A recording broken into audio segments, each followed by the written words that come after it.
On peut l'appeler monstre, c'est plus simple. Mais un monstre, ça ne se construit pas tout seul. Voici l'histoire d'un homme sans peau psychique qui a tenté de s'en fabriquer une. Et quand les mots ne suffisent plus, le corps parle. Vous écoutez Clinique du crime, aujourd'hui Ed Gein, le fils qui voulait recoudre sa mère. Il s'appelait Eddie Gein, petit garçon timide, un peu étrange, poli, silencieux. En grandissant, il est devenu Ed Gein. Un nom qu'on chuchote encore, pas seulement pour ses crimes, mais pour ce qu'il révèle d'une solitude extrême.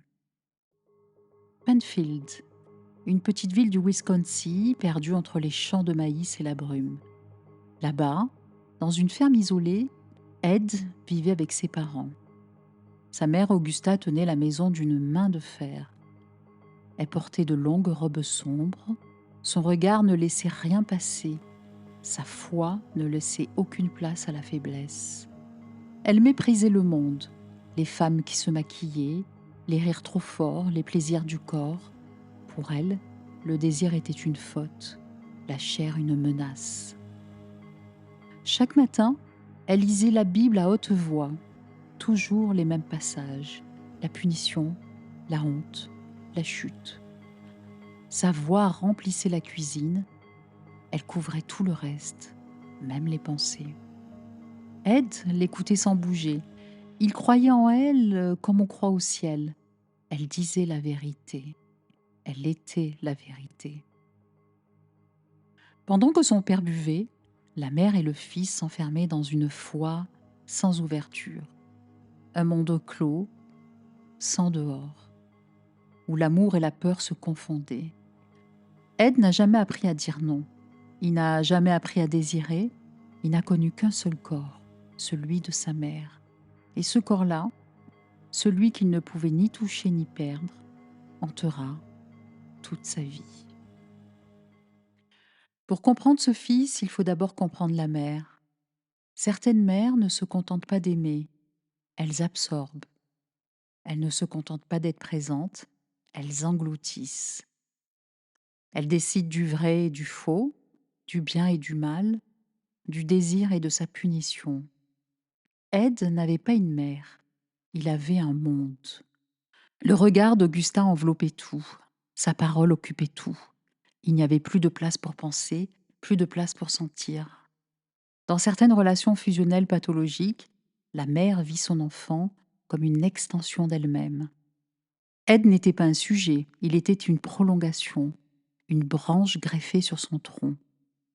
Dans ce type de fusion, il n'y a pas de dehors et de dedans, il n'y a pas deux psychismes, il n'y a qu'une seule peau psychique, celle de la mère. La psychanalyste Margaret Mahler parlait de cette étape, la phase symbiotique. Normalement, l'enfant en sort. Il découvre « je suis moi, tu es toi ». Mais chez Ed, cette étape ne s'est jamais produite. Il n'y a pas eu de séparation, pas de différenciation, pas de bord. Ed n'existait pas à côté d'Augusta, il existait en elle. Dans cette fusion, penser par soi-même est une trahison, désirer est un crime, s'éloigner est une menace. Ed n'avait pas de peau psychique, c'est la mère qui faisait frontière. Elle pensait pour lui, elle sentait pour lui, elle vivait pour lui. Et lui, il se contentait de ne pas disparaître. Ed n'avait pas de frontière interne. Sa mère était sa peau.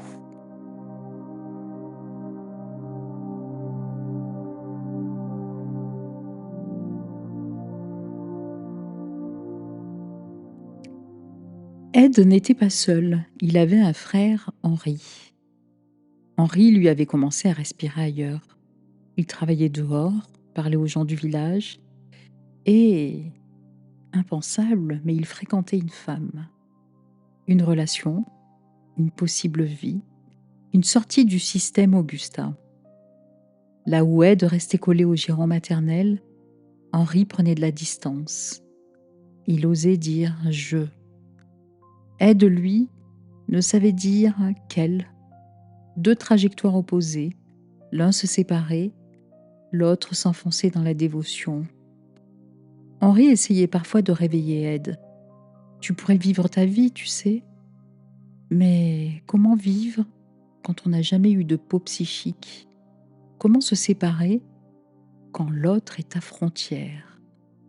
Pour Ed, sortir du lien avec sa mère, c'était s'arracher la peau, littéralement. En 1944, un incident dramatique change la trajectoire. Les deux frères partent brûler des broussailles, le feu tourne mal, la fumée gagne du terrain. Quand les secours arrivent, Ed est seul. On retrouve Henri, face contre terre, mort. Pas brûlé, pas pris dans les flammes, juste mort. Le rapport conclut accident. Mais il y a quelque chose qui coince. Ed raconte que dans la fumée, il aurait perdu son frère, qu'il aurait cherché, qu'il aurait appelé. Pourtant, les secouristes relèvent un détail étrange. Ed les amène vers le corps sans hésiter. Pas d'hésitation. Il marche droit vers Henri, comme s'il savait. Pas de preuve, pas d'aveu. Juste une sensation qui laisse un goût métallique. Ce jour-là, Henri disparaît du tableau et la mort du frère fait l'effet d'un verrou. Ed reste seul, enfermé plus que jamais dans le monde d'Augusta. Décembre 1945, Augusta meurt. Ed reste planté là, immobile, comme si on venait de retirer l'ossature qui tenait son monde. Il enterre, mais dans sa tête, elle continue de parler. La nuit, il entend encore. Ne t'approche pas des femmes, Etty. Alors, il ferme la chambre d'Augusta, à clé, comme un sanctuaire. La robe sur le dossier de la chaise, la Bible ouverte à la même page, l'odeur de poudre et de parfum figée dans l'air. Si rien ne bouge, elle n'est pas complètement morte. Depuis toujours, la mort le fascinait. Les convois funèbres, les croque-morts, les cercueils. Il découpait les avis de décès dans le journal, les collectionnait dans une boîte de biscuits. Personne ne comprenait, lui non plus. Après la mort de sa mère, ce n'est plus une fascination, c'est un besoin. Alors, la nuit, il prend une pelle et une lampe tempête. Il marche jusqu'au cimetière. Il choisit des tombes récentes, des femmes âgées, rondes, maternelles. Il creuse lentement, avec soin, sans rage. Et il ouvre le cercueil et là, devant ces corps encore tièdes du souvenir de la vie, il sent une chaleur dans la poitrine. Alors il prélève, pas tout, juste assez. De retour chez lui, il étale la peau sur une table de cuisine, comme du tissu, et il coupe, point après point.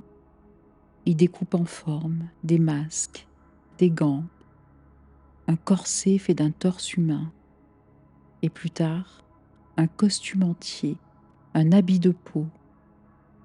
Il assemble des morceaux de chair, pas pour tuer, pour ne pas perdre. Chaque point d'aiguille murmure la même prière. Reste. Dans la lumière jaune du néon, les coutures brillent comme des cicatrices.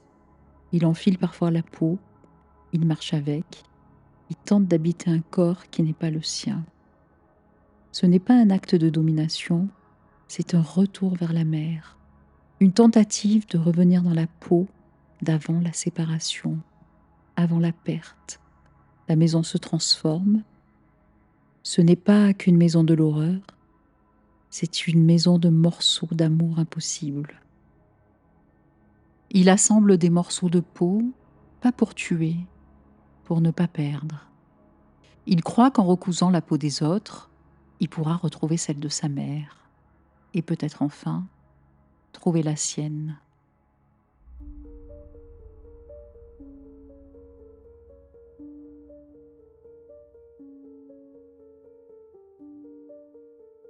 Didier Anzieux, psychanalyste, a développé le concept de moi-peau. Ce n'est pas la peau biologique, c'est une peau psychique. Une frontière intérieure qui permet de sentir « j'ai un dedans, j'ai un dehors ». Pour comprendre cette idée de dedans et dehors, je vais vous l'imaginer. Imaginez un ballon entre vos mains. Tant que l'enveloppe existe, l'air tient à l'intérieur. Il y a un dedans, il y a un dehors. Sans enveloppe, l'air se disperse. Plus de contours, plus d'intérieur, juste le vide. Pour un psychisme, c'est pareil. Chez Ed, ce ballon-là n'a jamais existé. Sa mère, Augusta, ne contenait pas. Elle envahissait. Elle prenait toute la place dans l'air, dans la maison, dans sa tête. Son regard disait « Tu es à moi ». Il n'y avait pas deux esprits séparés. Il n'y avait qu'un seul souffle, une fusion totale. Et quand un enfant est englouti, il ne peut pas construire cette peau intérieure. Pour qu'un enfant devienne un sujet, il faut un tiers. Quelqu'un, un père ou une figure, qu'importe, qui dit « elle est elle, toi tu es toi ». Imaginez à présent une digue face à l'océan. La digue, ce sont les mots, les limites, la loi intérieure. L'océan, c'est le réel, ce qui déborde, envahit, engloutit. Si la digue tient, l'enfant peut penser, sentir, ranger ses émotions, il peut mettre des mots, faire la différence entre ce qu'il ressent et ce qui vient de l'autre. Si la digue n'existe pas, l'océan entre. Et quand tout entre d'un bloc, c'est-à-dire les sensations, les peurs, les pulsions, la perte, il n'y a plus d'espace pour penser. Le réel, chez Jacques Lacan, ce n'est pas la réalité. C'est ce qui n'a pas encore de mots, ce qui arrive quand aucune symbolisation n'est possible.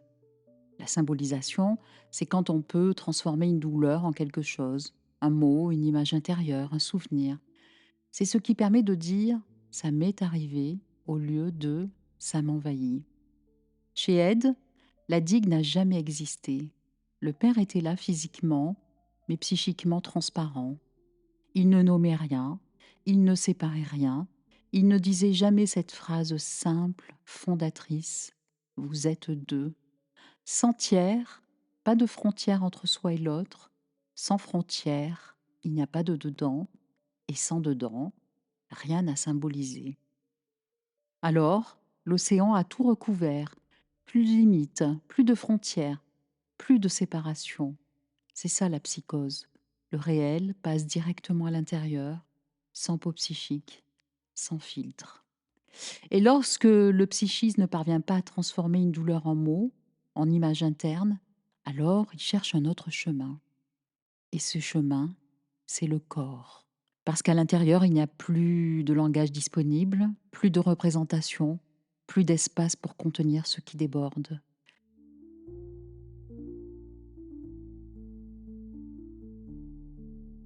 Chez quelqu'un qui a une enveloppe psychique solide, la perte devient souvenir, parole, histoire. Chez Ed, cette enveloppe n'existait pas. Il ne peut pas intégrer la mort, alors il creuse des tombes. Il ne peut pas contenir l'absence, alors il coud une peau. Ce n'est pas d'abord le fantasme du meurtre, c'est la tentative désespérée de fabriquer une frontière, une limite, un bord pour son existence.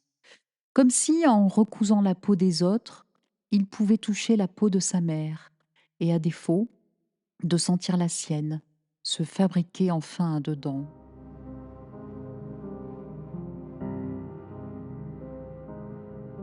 Ed n'a pas recousu des visages, il attendait de recoudre une limite. Il n'a pas fabriqué des masques de peau et il a essayé de fabriquer un moi.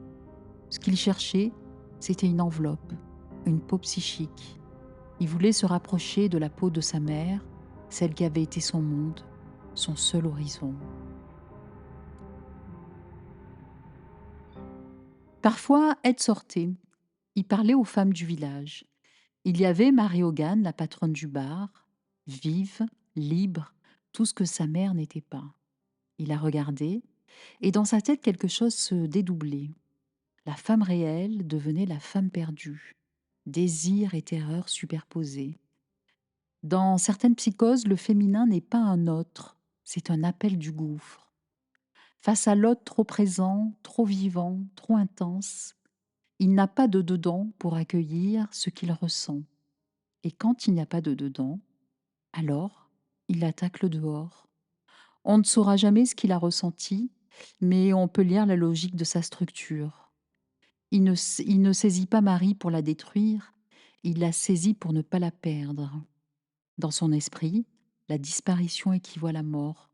Alors, il tente de la retenir dans le réel. Il tire. Marie tombe. Il l'emporte, sans colère, sans jubilation, juste une idée fixe. Si elle disparaît dehors, je vais la faire revenir dedans. Plus tard, dans sa ferme, il ouvre, découpe, assemble. Là où d'autres parlent, lui coud. Là où d'autres pleurent, lui colle, arrange, ajuste. Là où il aurait dû y avoir des mots, il y a de la chair. Là où il aurait dû y avoir un souvenir, il y a une peau. Parce que pour lui, la perte n'est pas une émotion, c'est un abîme.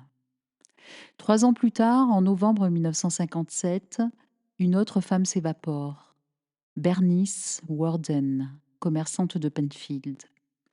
La police suit la piste d'une dernière facture signée d'un seul nom, Ed Gain.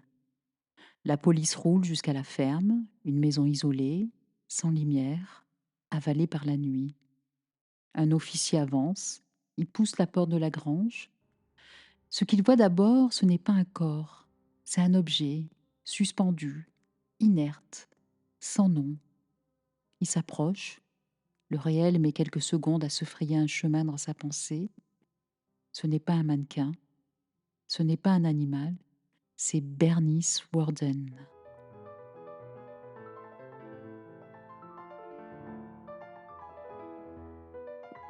Les autres agents accourent, ils fouillent la maison. Chaque porte qu'ils ouvrent est un étage supplémentaire de l'effondrement d'un esprit. Dans un tiroir, un masque cousu avec de la peau. Sur une chaise, un corset taillé dans un torse. Sur une table de chevet, un lampadaire recouvert d'un visage. Dans une petite boîte, des lèvres séchées et tant d'autres fragments.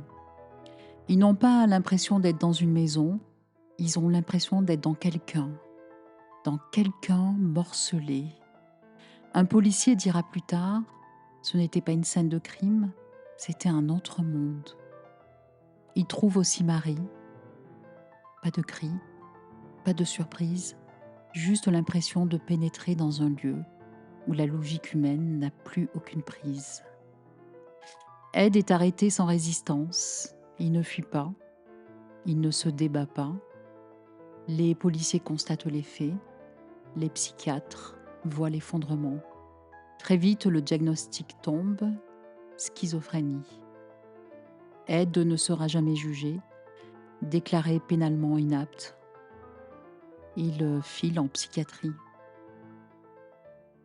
Il y restera 30 ans, calme, obéissant, presque doux.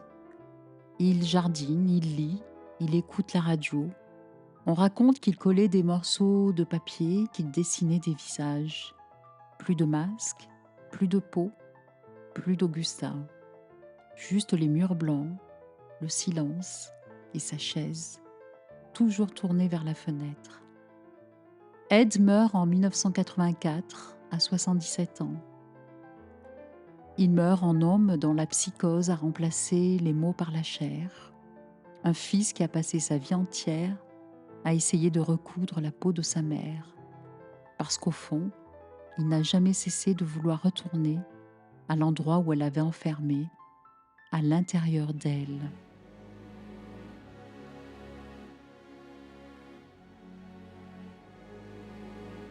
Ce que raconte Ed Gain, c'est le désastre d'un corps sans abri. La peau est notre première maison. Avant la pensée, il y a ce contact-là, la chaleur de notre corps. Quand cette expérience manque, Le psychisme cherche une autre peau, une frontière, un refuge. Et quand les mots manquent, le corps parle. Dans la psychose, le monde entre sans filtre, trop fort, trop près. Le corps tente alors de recoudre ce que la pensée n'a pas pu contenir. Ed a voulu refaire peau avec le monde, pas pour tuer, pour exister. C'est l'histoire d'un homme dont la mère occupait tout l'espace et dont le père n'a occupé aucune place. Là où il y aurait dû avoir du langage, il y a eu de la chair.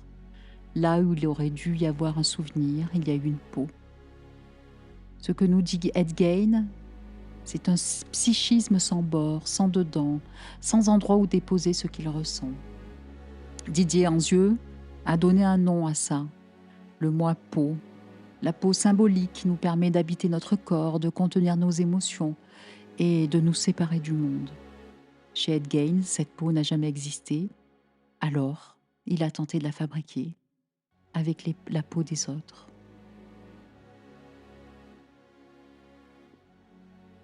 Ce qu'il cherchait, ce n'était pas des victimes, c'était une frontière, une enveloppe, un dedans.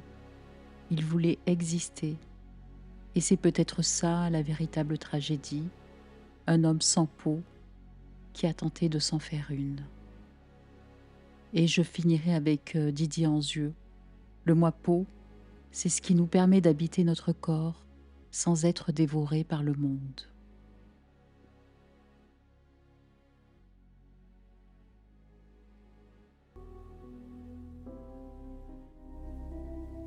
Vous venez d'écouter Ed Gein, 3e épisode de la série Monster de Ryan Murphy.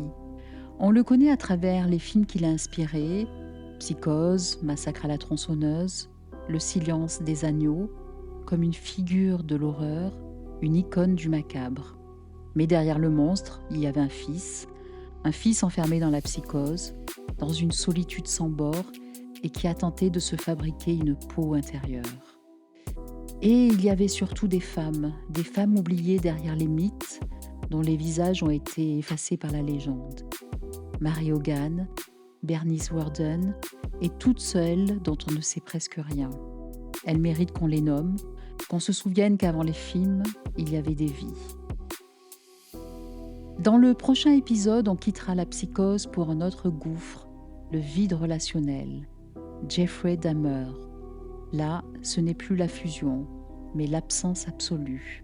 Pas d'attache, pas de regard, et un besoin désespéré de garder l'autre à l'intérieur de soi. On parlera du manque, du regard maternel effacé, et de cette question, que devient un être humain quand on ne le voit pas ? Si cet épisode vous a parlé, si ce podcast vous amène à penser différemment, vous pouvez vous abonner, laisser un commentaire ou juste le partager. À très bientôt pour Jeffrey Dahmer.